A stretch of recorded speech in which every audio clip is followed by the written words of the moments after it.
Hello everyone, मैं AP Singh आपका स्वागत करता हूं अपने YouTube channel APS study zone पर।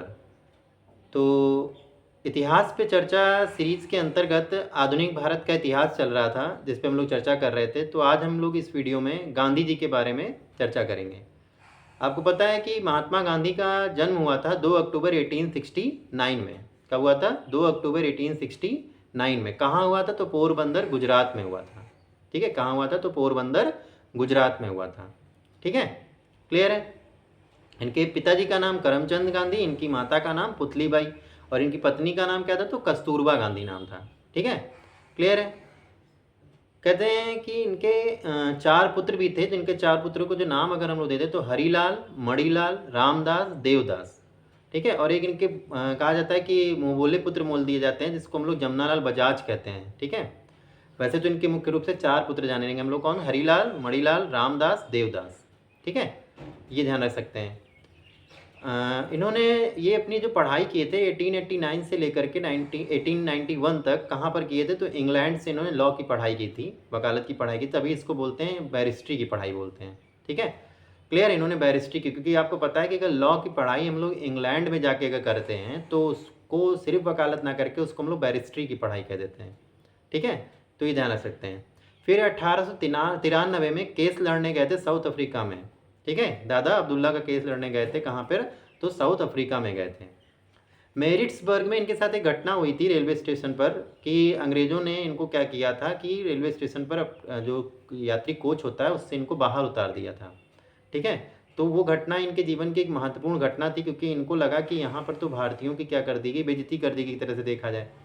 तो इन्होंने क्या किया कि कहते हैं कि वही ये घटना इनके जीवन में इतना बदलाव ले गई कि इन्होंने कहा हम अपने देश में जाएंगे और वहाँ पर अंग्रेज़ों से क्या करेंगे? अपने देश को आज़ाद कराएंगे।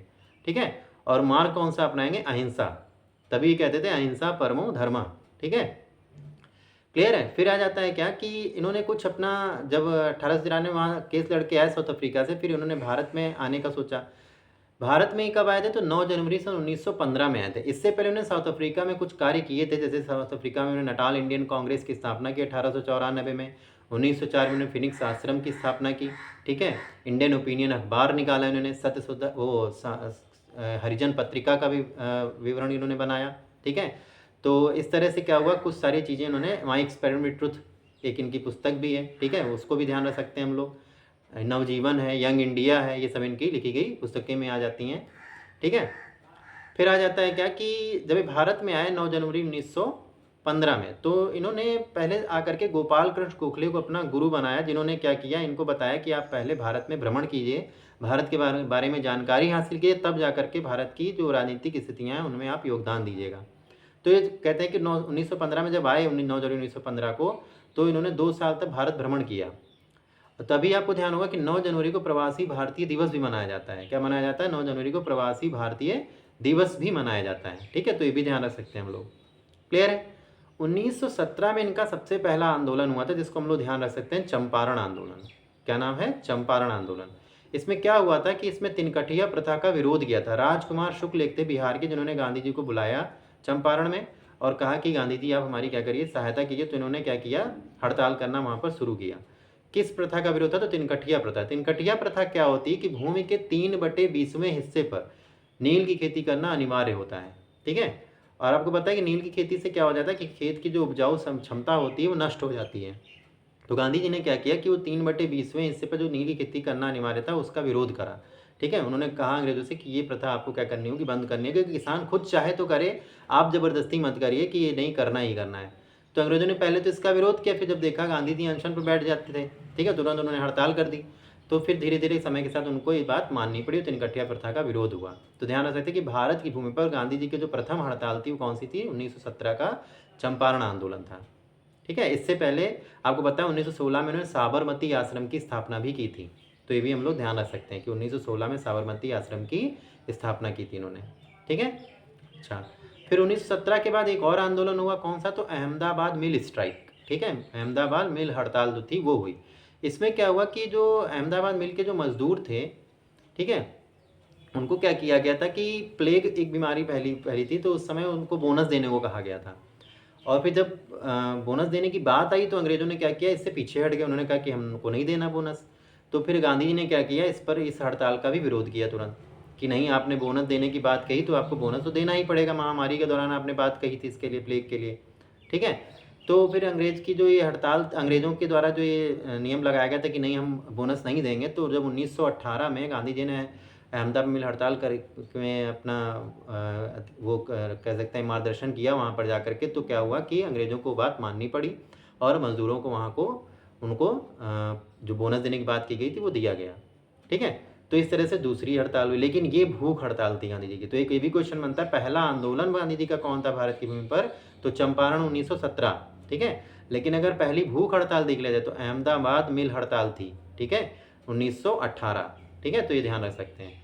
1918 में एक और आंदोलन हुआ, खेड़ा आंदोलन।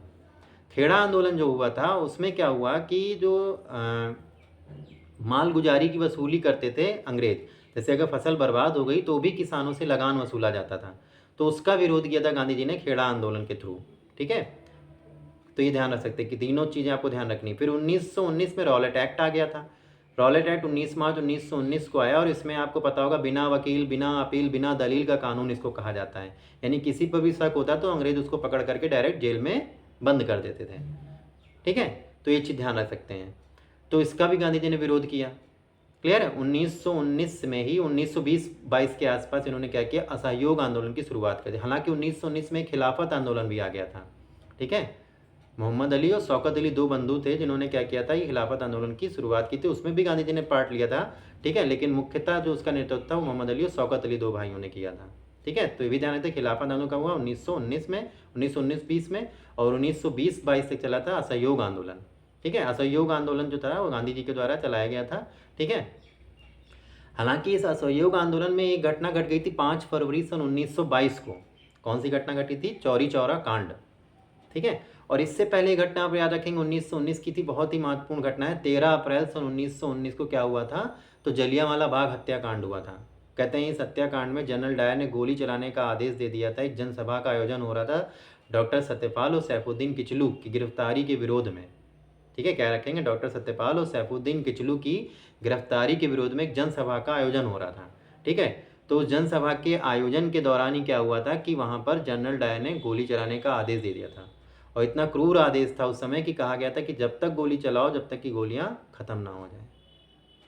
बताइए, इस तरह से क्रूर आदेश दिया गया था। कहते हैं कि वहाँ पर एक कुआं था तो उसमें बहुत सारे क्रांतिकारी जान बचाने के लिए कूद गए थे, ठीक है, कुएं में। तो वो तब भी नहीं छोड़ा और उसने क्या किया था कि उस कुएं पे भी ऊपर से गोली चलवा दी थी कि जो हैं अंदर वो तो मर ही जाएंगे दब करके, और जो ऊपर से उनको गोली से मार दिया गया था। इस तरह की मार्मिक घटना होती गई थी 13 अप्रैल सन 1919 जलियांवाला बाग हत्याकांड। और जब इस पर कमेटी बिठाई गई तो अंग्रेज़ों के द्वारा ये कहा गया कि सिर्फ 379 व्यक्ति मरे हैं, जबकि कांग्रेस का ये कहना था करीब 1000 के आसपास व्यक्ति मरे थे। क्लियर है, तो ये चीज़ ध्यान रख सकते हैं हम लोग। अच्छा, तो हम लोग चल रहे थे कहाँ, बता रहे थे असहयोग आंदोलन चल रहा था कहाँ पर, तो 1920-22 के आसपास, ठीक है, 1920-22 में चल रहा था। और इसमें एक घटना घटी थी चौरी चौरा कांड 5 फरवरी सन 1922 को। इसमें क्या हुआ था, तो एक क्रांतिकारियों के द्वारा एक शांतिपूर्ण जुलूस चलाया जा रहा था, लेकिन वहाँ पर चौरी चौरा जो जगह थी गोरखपुर के पास, वहाँ पे क्या हुआ कि अंग्रेज थाने से जो अंग्रेज़ थे उन्होंने क्या किया, क्रांतिकारियों को थोड़ा सा मतलब भड़का दिया। तो क्रांतिकारी जो थे वो क्रोधित हो गए, ठीक है।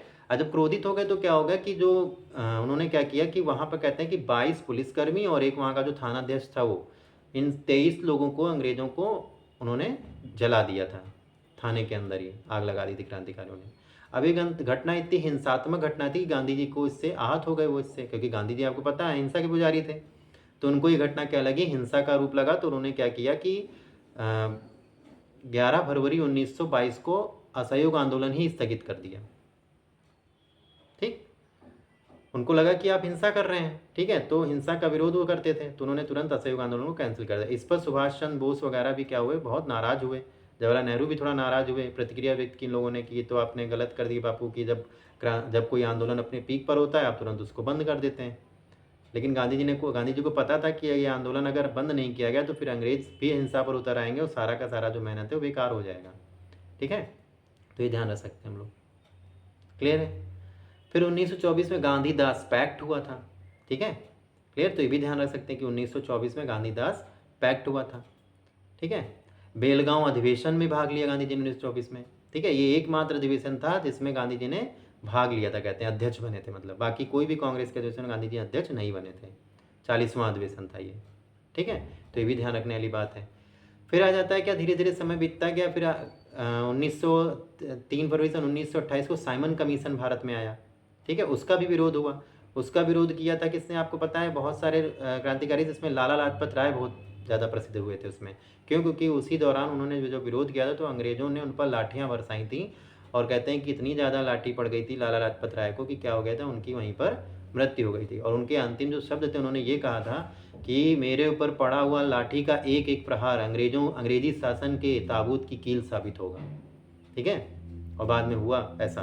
ठीक है, क्योंकि उस जगह से फिर क्या हुआ कि जो उनको बहुत ज़्यादा मानते थे भगत सिंह, उनको इस घटना बहुत हतप्रद कर गई, और उन्हें क्या लगा, इस बात का बड़ा अचंभा लगा कि मतलब इस तरह से लोग निर्दयता पर उतर आए हैं। तो फिर आपको पता ही होगा भगत सिंह क्या थे कि थोड़ा सा वो तुरंत उसमें उन्होंने क्या किया, देशभक्ति का ऐसा प्रमाण दिया था कि आपको पता है कि 1929 में उन्होंने जनरल असेंबली में बम फेंक दिया था। हालांकि उनका बम फेंकना सिर्फ ये था कि अंग्रेजी शासन जो है वो बहरा है, वो सुन नहीं रहा बातों को, तो उनको बात सुनानी थी। उनके साथ में कौन साथी थे, तो बटुकेश्वर दत्त थे। ठीक है, तो ये ध्यान रख सकते हैं हम लोग। क्लियर। हालांकि बाद में उनको फिर फांसी भी दे दी गई थी 23 मार्च सन 1931 को। ठीक है, तो ये भी ध्यान रख सकते हैं। क्लियर है। तो और इसमें 1931 में ही गांधी इरविन पैक्ट भी हुआ था। ठीक है, जिसमें गांधी जी ने और इरविन के बीच में 11 सूत्री मांगों पर हस्ताक्षर हुए थे। कहते हैं यहाँ पर गांधी जी थोड़ा सा चूक गए थे कि वो भगत सिंह को फांसी से बचा नहीं पाए थे। ठीक है, लेकिन ऐसा नहीं कि गांधी जी प्रयास नहीं कर रहे थे, प्रयास उन्होंने किया, लेकिन बात वही थी कि वो उतना अच्छे से अपनी बात को नहीं रख पाए। इससे पहले उन्होंने, आपको पता होगा, गोलमेज सम्मेलन में भी भाग लिया था, जो 1931 में दूसरा गोलमेज सम्मेलन, पहला हो गोलमेज सम्मेलन हुआ था 1930 में, दूसरा हुआ था 1931 में, और तीसरा हुआ था 1932 में। भी ध्यान रखेंगे कि 3 गोलमेज सम्मेलन हुए थे, और तीनों गोलमेज सम्मेलन में जेम्स रैमजे मैकडोनाल्ड जो थे वो ब्रिटिशों की तरफ से थे, और भारत की तरफ से जो राजनेता ने भाग लिया था वो भीमराव अम्बेडकर, जिन्होंने तीनों गोलमेज सम्मेलन में भाग लिया था। गांधी जी ने सिर्फ दूसरे गोलमेज सम्मेलन 1931 में भाग लिया था। ठीक है, फिर तीसरा गोलमेज सम्मेलन 1932 में हुआ। इसमें क्या हुआ था, इसके जो 1932 में ही एक और चीज घटना घटी थी, गांधी और अंबेडकर के बीच में पूना पैक्ट हुआ था। इसमें 14 सूत्री मांगों पर हस्ताक्षर किए गए थे। ठीक है, इसमें क्या था कि दलितों को सीटों का निर्धारण किया गया था इलेक्शन के लिए। गांधी ने कहा कि सीट बढ़ानी आप बढ़ा लीजिए, लेकिन क्या है कि पृथक्करण मत करिए कि दलित को दलित ही वोट देगा, ये नहीं होना चाहिए। ठीक है, तो ये सब चीज़ें गांधी जी ने वहाँ पर की, और गांधी जी और अम्बेडकर के बीच में यहाँ पर समझौता हुआ था 1932 में। किस नाम से हम लोग जानते हैं, तो पूना पैक्ट के नाम से जानते हैं। ये चीज़ भी हम लोग ध्यान रख सकते हैं। ठीक है, फिर 1934 में कहते हैं गांधी जी ने कांग्रेस छोड़ दी थी। ठीक है, क्लियर। और फिर वो भारत की जनता की सेवा में लग गए, और उन्होंने कांग्रेस से कोई अपना ज़्यादा उस तरह से लगाव नहीं रखा, मतलब छोड़ दिया था। उनको लग रहा था कि अब राजनीति की तरफ कांग्रेस जा रही है। ये वो कांग्रेस है जो 28 दिसंबर 1885 को जिसकी स्थापना हुई थी। ठीक है, तो ध्यान रख सकते हैं। अच्छा, फिर आ जाता है क्या कि 1934 में कांग्रेस छोड़ दी, फिर 1935 में भारत शासन अधिनियम आ गया था। ठीक है, फिर गांधी जी के बारे में अगर और देखें तो उन्होंने एक असहयोग आंदोलन तो 1920 में शुरू किया था। हाँ, और इधर आपका आता है क्या 1940 में। ठीक है, 1940 में भी चला आंदोलन। ठीक है, फिर 1942 में भारत छोड़ो आंदोलन चलाया इन्होंने। अगस्त क्रांति 1940 में आई थी। इसका जो पहले इसमें जो वो थे सत्याग्रही जो थे, उसमें आपको पता है विनोबा भावे थे। ठीक है, और इसी में एक और थे दूसरे सत्याग्रही, जवाहरलाल नेहरू थे। इस समय दिल्ली चलो का नारा भी दिया गया था इसी समय पर। ठीक है, और 1942 में भारत छोड़ो आंदोलन चलाया गांधी जी ने, तो उस समय कहते हैं कि भारत आज़ाद हो जाता, लेकिन उसी समय क्या चल रहा था कि द्वितीय विश्व युद्ध चल रहा था, जिसकी टाइम ड्यूरेशन आपको पता है 1939 से 1945 तक थी। ठीक है, तो उस टाइम पर फिर क्या हुआ, भारत उस टाइम नहीं आज़ाद हुआ, और आज़ाद होने कितना समय लग गया था, करीब 1947। आपको पता है 15 अगस्त 1947 को भारत आज़ाद हुआ था। तो 1942 में उन्होंने क्या किया, गांधी जी ने भारत छोड़ो आंदोलन चलाया। ठीक है, 1945 में फिर क्या हुआ, वेवेल योजना आई, वेवेल प्लान जिसको कहते हैं। ठीक है, 1946 में कैबिनेट मिशन योजना आ गई। 1947 15 अगस्त 1947 को भारत आज़ाद हुआ। ठीक है, क्लियर है। फिर 1948 में गांधी जी की मृत्यु हो गई थी 30 जनवरी 1948 में। कहाँ हुई थी, तो आपको पता है क्या, और इससे पहले हाँ 3 जून 1947 को माउंट बेटन योजना आई थी, इसको 3 जून योजना भी कहते हैं। ठीक है, और 30 जनवरी 1948 को गांधी जी की बिड़ला भवन से प्रार्थना करके बाहर लौट रहे थे और नाथूराम गोडसे ने गोली मारकर इनकी हत्या कर दी थी। ठीक है, तो ये भी ध्यान रख सकते हैं कि गांधी जी का जो मृत्यु थी वो कब हुई थी, तो 30 जनवरी 1948 को। उससे पहले 1944 में इनकी पत्नी कस्तूरबा की मृत्यु हो गई थी। ठीक है, तो ये ध्यान रख सकते हैं। क्लियर। फिर 1948 के बाद फिर 26 नवंबर 1949 को संविधान अंगीकृत किया गया और फिर 26 जनवरी 1950 को संविधान को लागू कर दिया गया। भारत में पहला इलेक्शन फिर जो कहते हैं हुआ तो वो 1951 में हुआ। ठीक है, निर्विरोध राष्ट्रपति चुने गए थे उसमें कौन, तो डॉक्टर राजेंद्र प्रसाद चुने गए थे। ठीक, तो ये क्या था, गांधी जी से रिलेटेड जो वीडियो था वो मैंने आज आपको थोड़ा सा गांधी जी के बारे में यहाँ पर बताया। ठीक है, आई होप कि वीडियो आपको अच्छा लगा होगा। अगर वीडियो आपको अच्छा लगा है तो वीडियो को लाइक कीजिएगा, शेयर कीजिएगा और चैनल को ज़रूर सब्सक्राइब कर लीजिएगा। Thank you.